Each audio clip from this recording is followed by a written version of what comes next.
Saudara, kita akan renungkan tema sepanjang bulan ini tentang kerja, dan hari ini yang paling praktis sekali salah satunya bicara soal malas, saudara.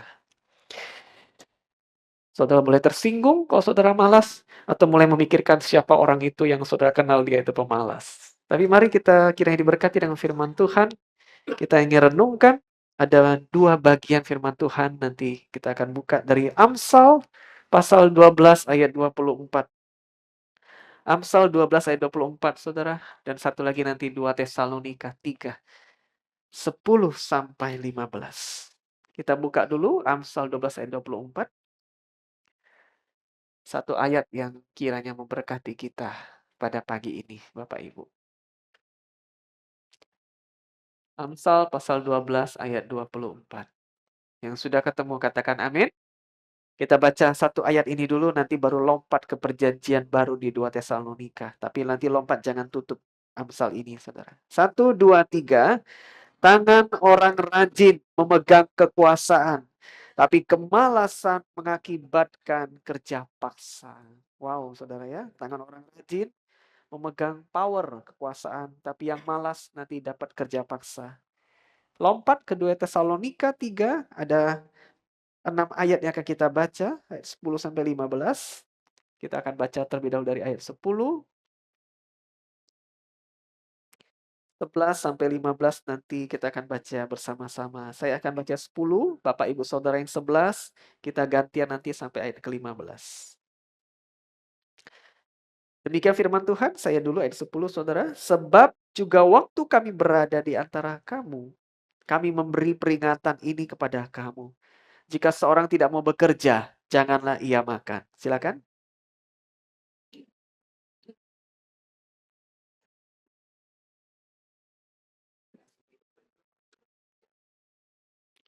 Orang-orang yang demikian kami peringati dan nasihati dalam Tuhan Yesus Kristus, supaya mereka tetap tenang melakukan pekerjaannya, dan dengan demikian makan makanannya sendiri.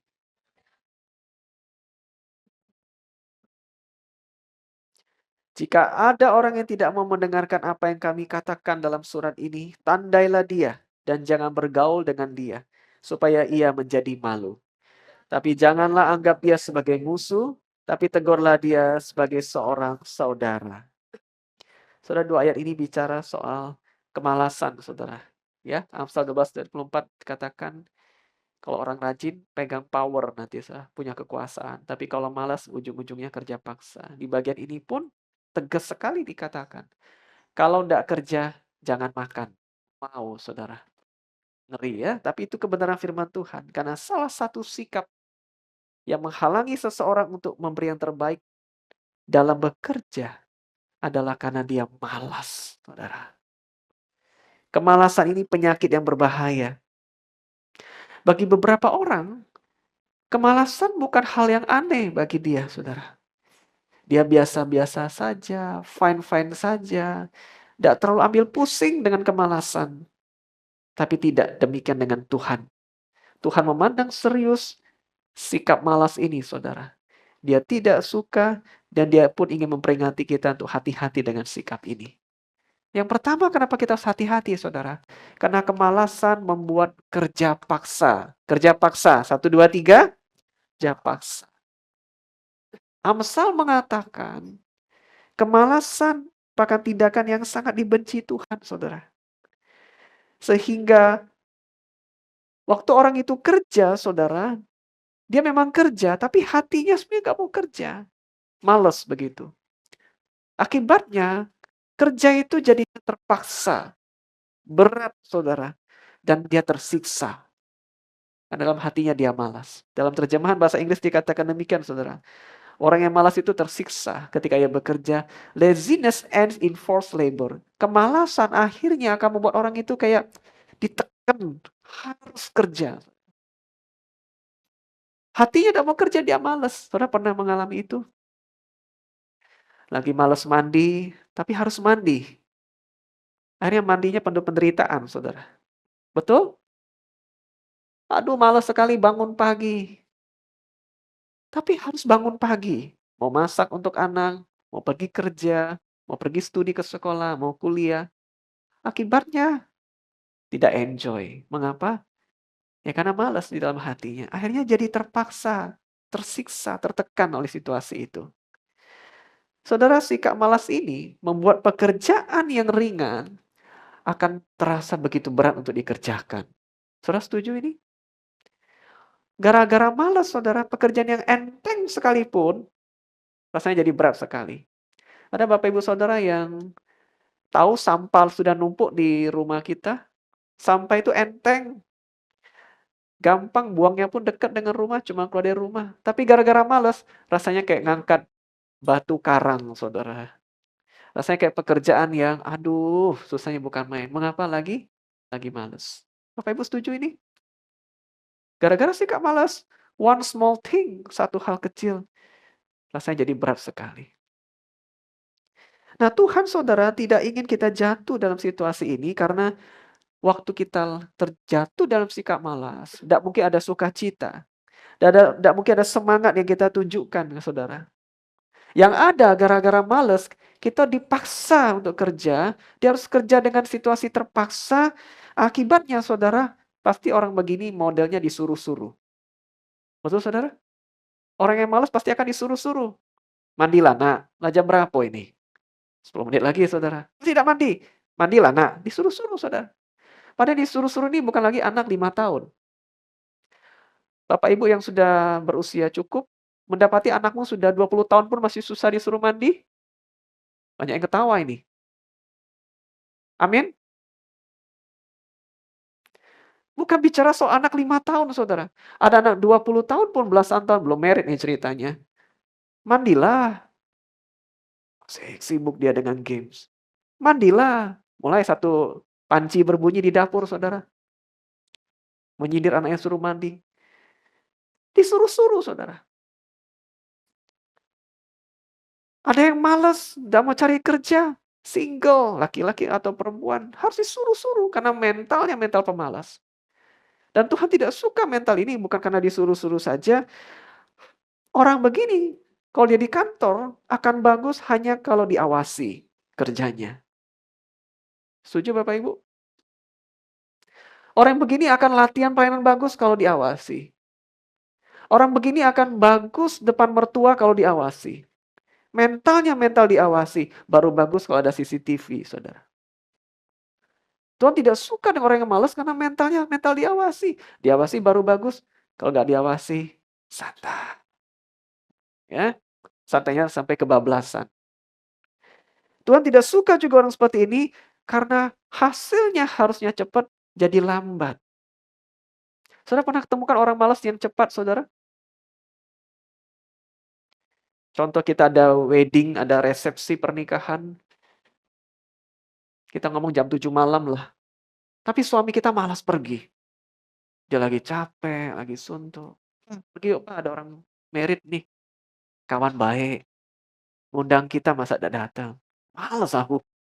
Ayolah Pak. Si istrinya mendorong. Ya, ayolah Pak. Didorong. Saudara akan sigap kah suaminya? Cepat-cepat mandi, cepat-cepat berbaju kah? Biasanya saudara akan lambat. Akan lambat. Kita yang juga nggak suka dengan dosen kita, hai kita yang kuliah, kita muak sekali kalau kita lihat dosen itu, ada dosen-dosen yang kita nggak suka, Saudara. Malas sekali dengan pelajaran itu. Adakah kita datang tepat waktu di pelajarannya? Saya dulu waktu kuliah juga berdosa, Saudara.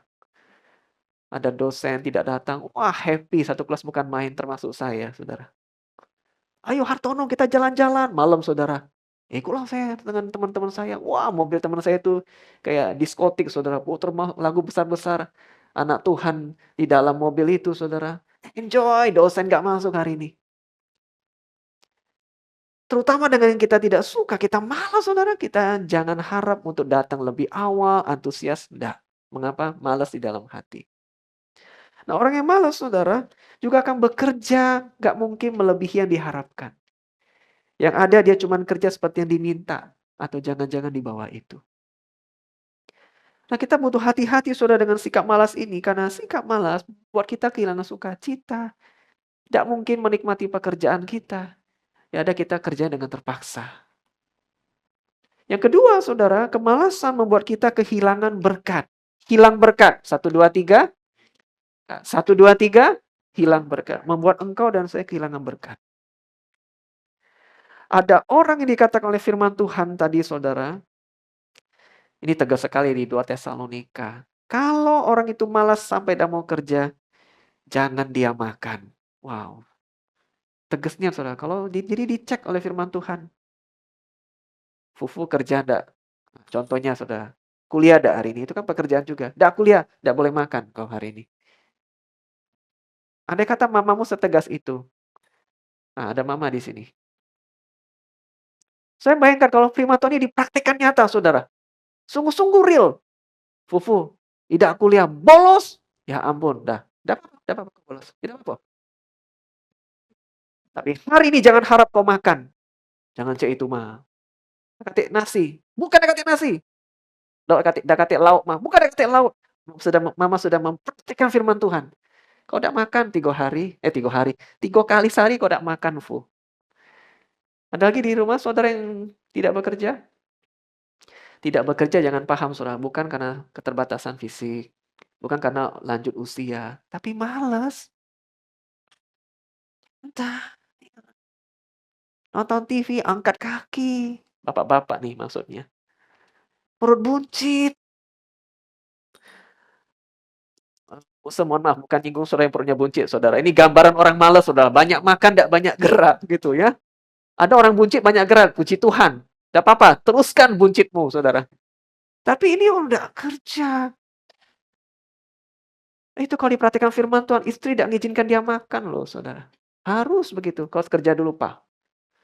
Baru kau boleh makan. Mengapa? Karena waktu engkau menyanyiakan itu, berkat Tuhan hilang. Kita percaya Allah memberkati kita. Amin. Berkat Tuhan, Tuhan sediakan, saudara. Jangan sampai kita ini mau enaknya, mau berkat, tapi usahanya nggak mau. Prosesnya nggak mau, saudara. Lalu saudara ngomong begini, Muse salah. Salah Muse. Apa salahnya? Aku nggak kerja. Aku males. Tapi aku masih bisa makan. Saudara memang masih bisa makan. Karena ada orang lain yang kerja untuk saudara. Orang tuamu kerja. Itu yang buat kau bisa makan. Suami tidak kerja. Istri banting tulang yang kerja. Jadi kau jangan bangga diri. Kalau kau malas kau masih bisa makan. Itu ada orang lain yang jerih payah keringat.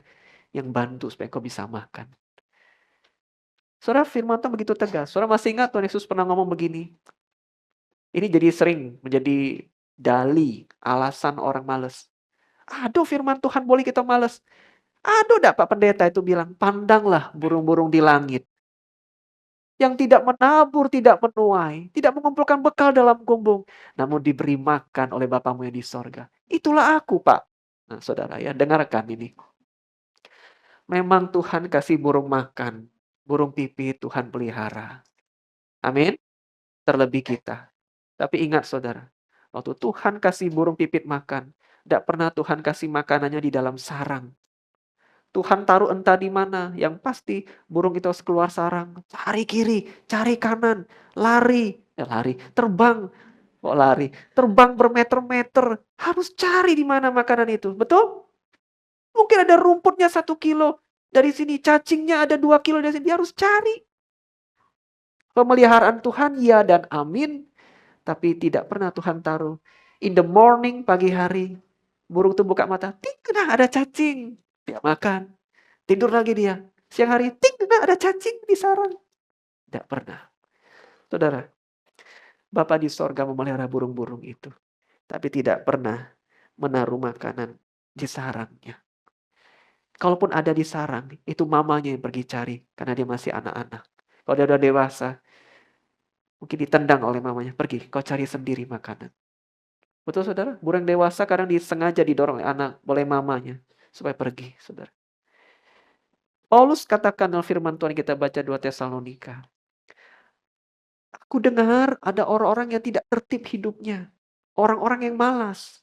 Nah saudara, bukankah ini benar? Waktu ada orang yang malas, orang lain juga pasti akan tahu. Oh ya, orang ini malas. Kedengaranlah sikap orang ini malas. Apa yang terjadi? Tidak mungkin Orang senang dekat dengan dia. Tidak mungkin saudara dengar, "Pak, Bapak cari karyawan baru ya?" "Ada sih Pak, tetangga aku lagi cari kerja, tapi dia ini agak males Pak. Kami tetangga be sudah dengar nih orangnya males." Saudara akan hire, akan pakai orang seperti itu? Nggak mungkin. Saudara, orang yang bagus di kampung kita akan cepat nyebar. Orang yang jelek di kampung kita, yakinlah akan lebih cepat nyebar lagi. Lebih cepat nyebarnya. Berita yang negatif lebih cepat nyebar daripada berita yang baik. Betul? Waktu engkau malas, engkau akan jadi terkenal, tapi terkenal malas. Dan seperti Paulus katakan, di telingaku pun aku dengar orang yang tidak tertib hidupnya. Orang seperti ini, saudara, akan rugi, kehilangan berkat Tuhan, saudara. Amin. Orang yang malas akan rugi. Bukan cuma berkat materi, Bapak Ibu, tapi juga berkat yang tidak materi. Saudara, bahkan di usia tua pun, ini bukan bicara usia produktif 30, usia 40, ada orang-orang 50, 60 tahun, saudara. Waktu dia bekerja, saudara tahu nggak dia dapat berkat apa? Bukan cuma berkat duit, cian loh, saudara, bukan. Berkat apa lagi, Bapak Ibu? Coba putar otak. Berkat apa yang orang dapat waktu dia rajin bahkan di usia tua? Otaknya tidak pikun. Tetap ada apa, saudara? Semangat. Saya lupa berapa tahun lalu saya ke Singapura, saudara. Lalu datanglah di sebuah food court. Kita kan nggak terbiasa orang Palembang yang lap-lap meja itu, pakme-pakme, aso-aso, ya. Lap lap lap lap, saudara, ya. Terus ambil kita punya, apa tuh namanya, nampan, apa namanya, apa ya, apalah itu namanya, saudara, nampan ya. Lalu lalu bawain begitu. Kita nggak terbiasa. Terus sampai sana saya kaget. Lalu saya dijelaskan, budaya di Singapura adalah orang-orang yang tua lanjut pun dikasih pekerjaan. Pertama, supaya mereka tetap rasa berarti, tidak pikun, saudara, kesehatannya tetap ada. Dan tidak gampang bergantung dengan anak, dalam arti tetap bisa menghasilkan. Dan itu banyak di Singapura, saya nggak tahu di negara lain, saudara. Aso-aso tua-tua, mohon maaf sini, kayak Pak Ching Hui lah gitu. Nah, masih umur begitu, saudara. Bukan duduk ongkang-angking minum teh, enggak. Bersih-bersih, kerja semangat. Nah, saya lihat, saudara, betul ya. Waktu mereka ingin tetap kerja melebihi usia pensiun nih. Tuhan kasih mereka berkat. Berkat kesehatan. Saya pikir kalau satu hari saya sudah pensiun dari pendeta, saudara, usia 55, saya mau kerja apa, saudara ya? Pikir-pikir apa, bertani saya, saudara ya. Apalagi lah, ini cocok untuk saya. Saudara boleh kasih saya usul supaya saya nggak pikun ya. Beberapa di antara saudara diberkati Tuhan usia tua, Pak Kiki usia tua masih bisa bekerja. Beberapa saudara bersyukur. Karena ada berkat Tuhan waktu saudara tidak malas. Saudara, dikatakan juga di ayat 12. Kalau engkau tidak malas, kau rajin, tenanglah. Ya saudara, kita baca tadi di dalam ayat 12. Tenanglah dengan pekerjaanmu sendiri. Engkau tertib hidupmu, engkau makan makananmu sendiri. Apa maksudnya saudara di ayat Tesalonika ayat 12 itu? Karena orang yang malas, saudara, mentalnya, biasanya Bapak Ibu, mental meminta-minta. Mentalnya mental meminta-minta. Bapak Ibu setuju atau pernah mengalami ini? Orang yang malas, mentalnya meminta-minta.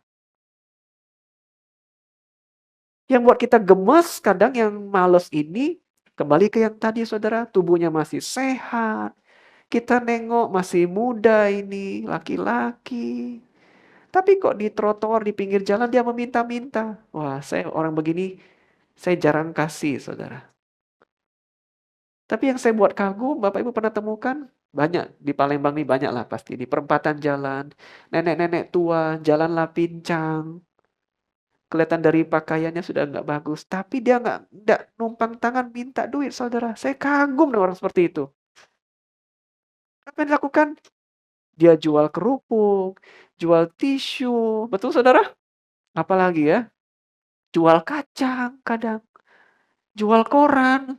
Wah, saya bisa kasih tahu saudara di spot mana, saya sering temukan itu saudara. Saya kagum, dibandingkan anak muda minta duit, tangan masih ada, kaki masih ada. Bahkan ada yang tangannya tinggal satu saudara, nggak mau malas. Wah, saya kagum ini. Nah saudara anak-anak Tuhan, kalau engkau masih diberi tubuh yang sehat, jangan jadi beban bagi orang terdekat. Orang malas itu saudara, bukan cuman akan disuruh-suruh mental minta-minta, kehadirannya juga jadi beban. Padahal Tuhan rancang hidup kita jadi berkat. Amin. Orang malas, hidupnya itu cenderung menyusahkan orang lain. Keluarga jadi kehilangan respek.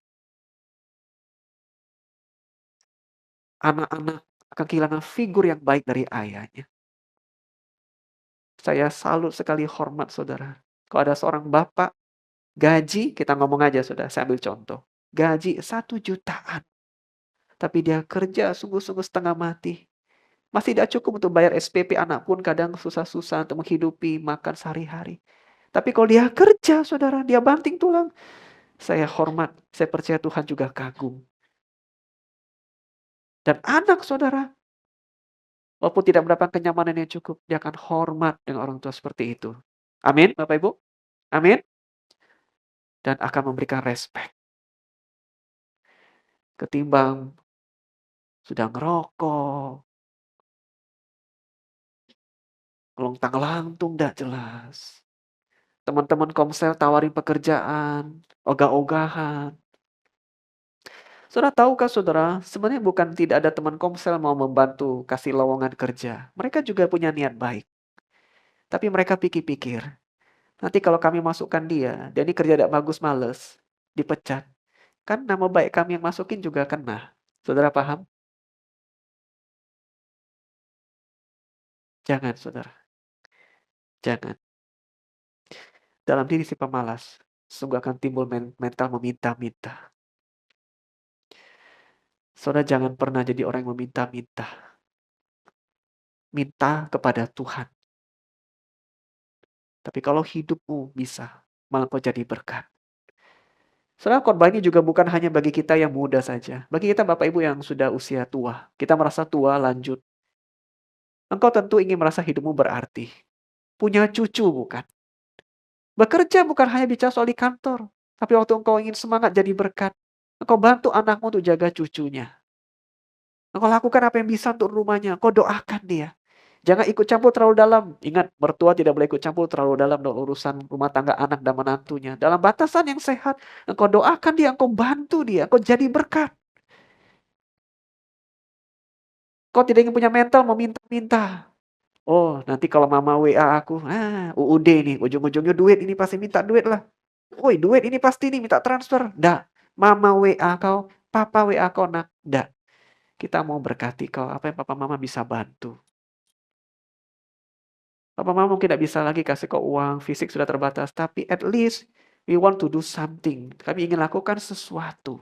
Kami tidak mau malas. Yang ketiga, kemalasan itu mengubah prioritas penting hidup kita. Ya saudara ya. Dikatakan dari firman Tuhan kita baca, janganlah orang-orang menyibukkan diri dengan hal-hal yang tidak berguna. Jadi ternyata saudara, malas dan kesibukan saudara itu ada kaitan. Ada saudara orang yang malas bekerja, tapi sibuk dengan hal-hal yang tidak berguna. Dia semangat juga, bukan malas semuanya. Dia semangat, tapi dengan hal-hal yang tidak berguna saudara, tidak menghasilkan. Waktu yang berharga harusnya bisa digunakan untuk menghasilkan berkat, produktif, malah dihasilkan untuk hal yang tidak berguna. Padahal Tuhan ingin kita bijak saudara dalam prioritas kita, jangan sampai terbalik. Mana yang harus didahulukan, mana yang tidak. Mana yang patut mendapat perhatian kita lebih, mana yang tidak. Jangan terbalik saudara. Saya ingat saya khotbah beberapa waktu lalu, saya tanya, setujukah kalau suamimu tidur-tiduran di rumah? Saya tanya di sini saudara di khotbah ini. Lalu salah satu jemaat kita majelis juga Ibu Febri, Ada menjawab, "Tidak apa-apa, Mose, asal tidurnya menghasilkan uang." Saudara masih ingat jawaban itu? Bapak Ibu setuju, hai para istri? Engkau setuju? Tidak apa-apa, tidurlah. Karena saya ada putar video dah waktu itu, saudara ya. Saudara masih ingat video yang saya tampilkan itu? Istri lihat suaminya tidur terus. Bangun, bangun. Begitu suaminya kasih duit, tidurlah, tidurlah. Nah jawaban Febri, saudara setuju? Tidak apa-apa tidur suami aku. Asal tidurnya menghasilkan uang. Fang Fang setuju? Tidak apa-apa lah, kau Yakub tidurlah. Asal tidurnya nanti tiba-tiba bertambah banyak duit di kantong. Setuju, Ce? Dapat duit, Ce, ini tidurnya. Bangun, tetap bangun. Bukan tidak bangun ini, ceritanya nanti bangun lagi, Ce. Bukan tidak bangun selamanya, bangun lagi. Cuma tiba-tiba banyak duit gitu. CNT, Korudinya tidur dari pagi, jam 7, jam 2 baru bangun, Ce. Bayangin, itu pagi loh, bukan malam. Setuju, tapi menghasilkan uang. Tiba-tiba, ting, kredit di rekening 20 juta. Tidur seminggu tidak apa-apa. Asal uangnya lancar. Tapi kenyataannya saudara, banyak orang yang terbalik prioritasnya. Dia tidur terlalu banyak, main game terlalu banyak. Bukan berarti main game itu salah, saudara. Saya sendiri kadang-kadang suka main game, nonton short di Facebook, di Instagram, saya menikmati. Tapi jangan sampai itu terbalik, terlalu banyak santai sampai melupakan kerja. Saudara ingat, Allah kita menciptakan 6 hari, istirahatnya berapa? 1 hari. Jangan sampai terbalik. 6 hari istirahat, 1 hari kerja. Ya, itu terbalik. Tuhan tahu prioritas yang dia ajarkan pada kita. Khotbah minggu lalu mengatakan Tuhan bukan cuma kasih perintah, tapi teladan. Di waktu Tuhan suruh kita istirahat, dia Allah istirahat hari ke-7. Tapi waktu dia suruh kita kerja, dia pun kerja. Dari hari pertama sampai hari ke-6. Saudara jangan terbalik. Saudara, nilailah kesibukan kita dengan hal-hal yang mencukupkan kebutuhan hidup kita dulu. Jadi nilailah kesibukan kita ini, bahasa kita gini saudara, hasilkan duit enggak untuk mencukupkan kebutuhan keluarga kita. Kemudian mengeluarkan potensi terbaik kita enggak, talenta kita enggak. Kemudian memberkati banyak orang atau tidak. Saudara mengukur dengan nilai prioritas seperti itu dulu. Bagaimana Pak, seandainya nih setelah dengar khotbah ini, ternyata bukan saya yang malas, tapi orang di sisi saya, orang terdekat yang saya kenal yang malas. Nah, firman Tuhan tutup dengan kalimat yang indah, saudara. Tadi dikatakan bila bukan kita yang malas, tapi orang lain. Tegurlah mereka dalam kasih. Memang firman Tuhan itu berkata jelas, jangan bergaul dengan dia. Dalam arti kau hati-hati pula, jangan sampai ketularan malas. Kau harus bangun batasan, jaga disiplinmu, karaktermu yang bagus. Jangan sampai ketularan, tapi kau tegur dia dalam kasih. Waduh, udah capek nih Pak. Udah tahu pakai senjata apa lagi untuk ngomongin dia. Malesnya sudah tidak ketolongan. Ya sudah doakan. Terus berusaha. Doakan. Saudara bimbing di dalam Tuhan. Supaya dia tidak malas. Saudara saya percaya bahwa orang bisa berubah. Dan kita percaya kuasa Tuhan juga bisa mengubah orang. Firman Tuhan dengan tegas menandakan saudara, menandai orang ini malas, hati-hati dengan dia, jangan ketularan. Dengan tujuan, mungkin dengan kita biarkan dia sementara, dia bisa malu dan bertobat, menyadari kesalahan dia. Tapi saudara, jadilah mulut Tuhan, tegur dalam kasih.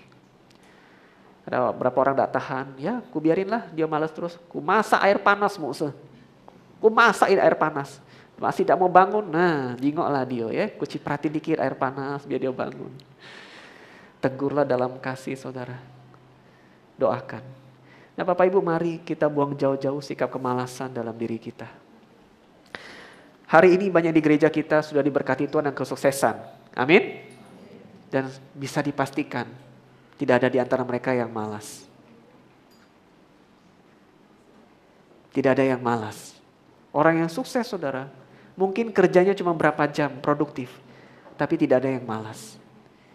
Ya, kalau Ko Rudi hari ini diberkati Tuhan, tidak mungkin dia malas.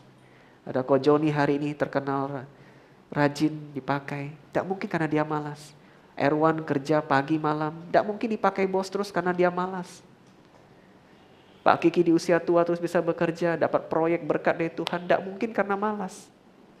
Fani juga hari ini kerja, bisa dipakai, tidak mungkin karena malas. Nah saudara, mari Bapak Ibu, kita buang jauh-jauh sikap malas ini. Amin. Kita percaya Tuhan berkati kita dan tersedia bagi kita. Burung di udara Tuhan pelihara, tapi makanannya tidak Tuhan taruh di sarang. Mari kita berdoa, saudara.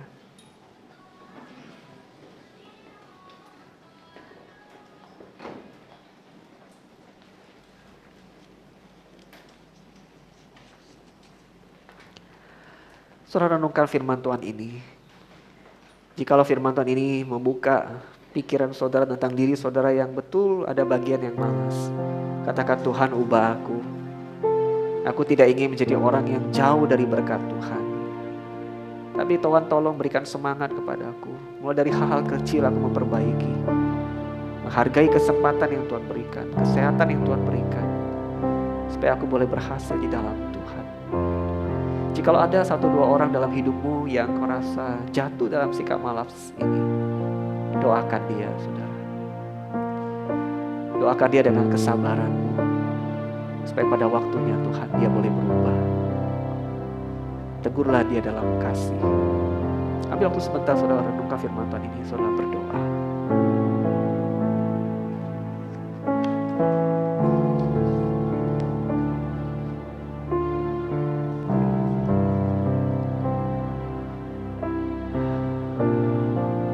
Bapa dalam sorga, terima kasih untuk firman-Mu.